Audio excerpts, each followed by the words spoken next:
نوبت به فلسفه بازی سنگ کاغذ قیچی رسید. یه بازی قدیمی که قدمتش مال 18 قرن پیشه. این بازی یکی از ساده ترین و بی ابزارترین بازی‌های دنیاست. اما واقعا از تعجب شاخ در میاری اگه بدونی این بازی تو یه سری کشورها ممنوعه. اما اگه بدونی دلیل این ممنوعیت چیه، دیگه هیچ وقت بازیش نمی‌کنی. این بازی تو این کشورها ممنوع اعلام شده، اما بیشک دلیل اصلی این ممنوعیت پشت یه علت ساده مخفی شده تا هیچکس از راز واقعی این بازی سر در نیاره. سلام ارادت، من داریام، دوباره اومدم راستشو بگم. به داریا فکت خیلی خوش اومدی.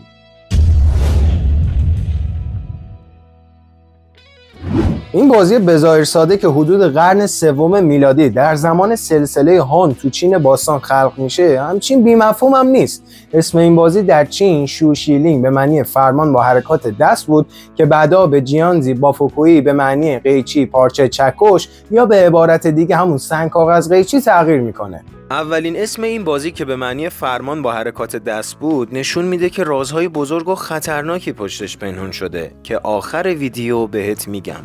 واسه اون دسته از دوستانی که نمیدونن بازیش چجوریه عرض کنم که دو نفر روبروی هم وای میسن و دستشون رو پشت سرشون میبرن و به شکل سنگ، یعنی اینجوری، یا کاغذ که اینجوریه یا قیچی که این شکلیه در میارن.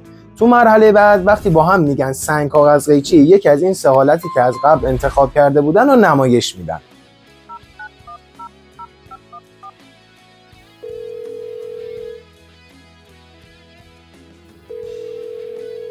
الو سلام ارادت، خیلی مخلصم. داداش کجایی؟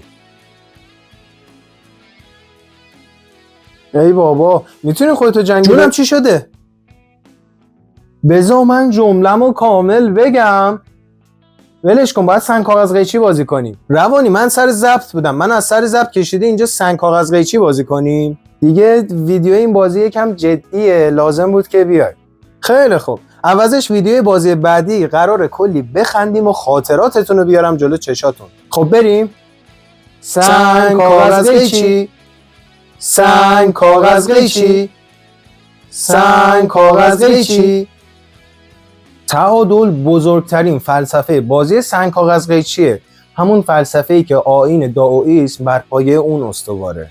تو این بازی سنگ قیچی رو میشکنه، قیچی کاغذ رو میبره و کاغذ سنگ رو میپوشونه. این یعنی هیچ گزینه‌ای قوی‌تر مطلق نیست و هر کدوم یه چیزی رو شکست میده و یه چیزی بهش غلبه میکنه و این یعنی همون تعادل. حالا اگه فلسفه آیین دائوئیسم رو بخوام بهت بگم، اینه که این دین روی هماهنگی با طبیعت، سادگی و خودشناسی متمرکزه و اعتقاد به جادوگری و دعانویسی و طلسم یکی از پایه‌های این تفکره.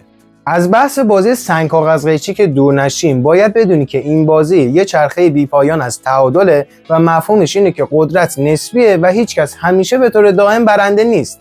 در واقع این بازی نماد یه جهان متعادل و بدون تسلط مطلقه. فلسفه بعدی بازی سنگ کاغذ قیچی درباره شانسه. این بازی ظاهرا شانسی به نظر میاد، اما اگه چند بار با یه نفر بازی کنی متوجه میشی که تصمیماتش قابل پیش بینیه. این یعنی انسان‌ها حتی وقتی فکر میکنن که تصادفی عمل میکنن، در واقع دارن از یه الگو پیروی میکنن. بازی سنگ کاغذ قیچی با اینکه ریشه در چین باستان داره، اما تو قرن 17 در دوره توکوگاوا به ژاپن رسید و به اسم جانکن شناخته شد. اگه ژاپن رفتی و شنیدی دو نفر با هم میگن گو چوکی پیه، اصلا نترس، فقط خونسردی خودتو حفظ کن. اونا ورد نمیخونن و جادو نمیکنن، اونا فقط دارن سنگ کاغذ قیچی رو با دوبله ژاپنی بازی میکنن. چون این بازی انقدر واسهشون جذابه که هنوزم بعد از گذشت قرنها بازی میکنن و واسهش مسابقات برگزار میکنن. حالا سوال اینه که سنگ کاغذ قیچی فقط تو چین و ژاپن شناخته شده بود، چجوری امروز کل دنیا این بازی رو میشناسن؟ الان میخوام بهت بگم که این اپیدمی چجوری به یه پاندمی تبدیل شد. اما قبل از اینکه برم سراغ این ماجرا، اگه تا اینجای ویدیو حال کردی لطفاً لایک و سابسکرایب و شیر رو فراموش نکن که حمایتت باعث دلگرمی منه. دمت گرم.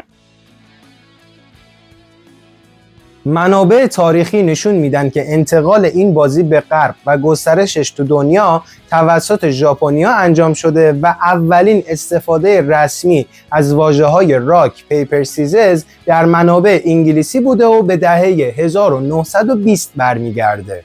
امروزه کمتر کشوری وجود داره که شناختی از بازی سنگ کاغذ قیچی نداشته باشه. با این حال این بازی تو بعضی از کشورها مثل امریکا و بریتانیا و استرالیا ممنوع شده.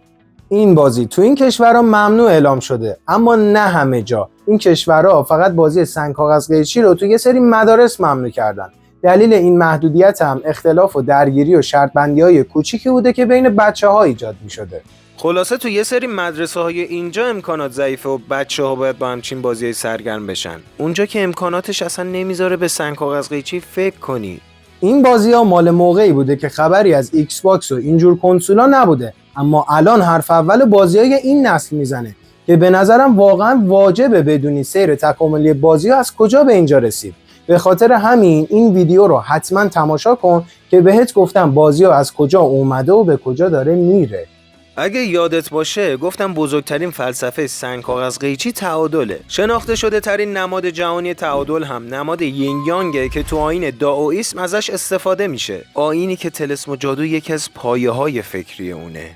بعدم اگه دقت کرده باشی نماد یینگ یانگ تو خیلی از فیلم‌ها و انیمه‌ها واسه کنترل انرژی یا تعادل قدرت استفاده شده. حالا به نظرت این تئوری تو فیلم‌ها فقط تخیله یا میخواد یه موضوعی رو به مخاطب انتقال بده؟ و در آخر به اولین اسم این بازی که فرمان با حرکات دست بود میرسیم که شاید با انجام این حرکات دچار طلسمی میشدیم که به راحتی قابل کنترل بشیم. تو چی فکر میکنی؟ به نظرت ممکنه این بازی ما رو تو دامی انداخته باشه که دائم تحت کنترل باشیم؟ نظرتو حتما واسم کامنت کن. اینجا راستشو بهت میگم.